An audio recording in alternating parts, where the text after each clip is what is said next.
Hello दोस्तों, नमस्कार, प्रणाम। हम मुन्ना देवी लोक गायिका तिलक का गाना लेकर के आयल बनी।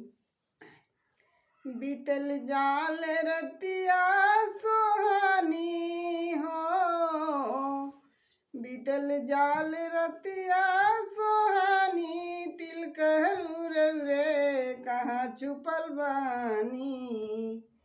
बीतल जाल रतिया सोहानी, तिल कहरू रे कहाँ छुपल बानी।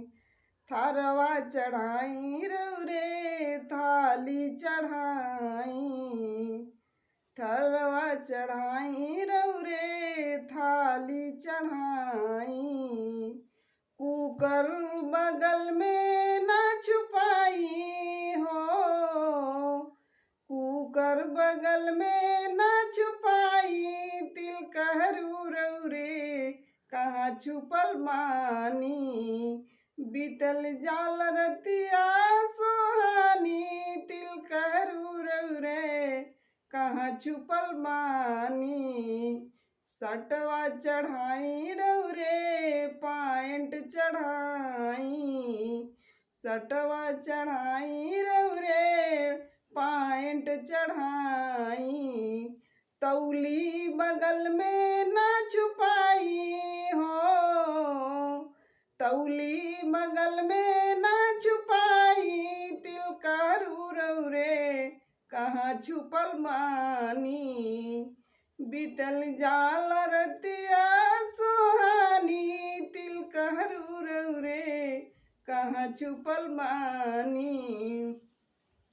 फ्रिजवा चढ़ाई रे कूलरवा चढ़ाई, फ्रिजवा चढ़ाई रे कूलरवा चढ़ाई।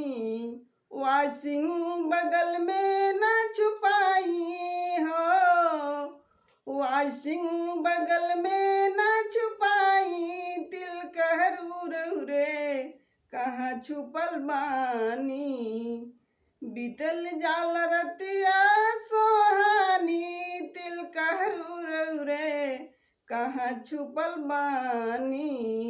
मिक्सचर चढ़ाई रे, मिक्सचर चढ़ाई रे सिलाई मशीनिया चढ़ाई, मिक्सचर चढ़ाई रे सिलाई मशीनिया चढ़ाई।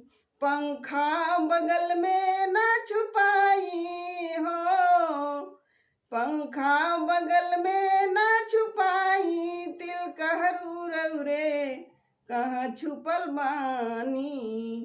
बीतल जाल रतिया सोहानी, तिल कहरू रे कहाँ छुपल बानी।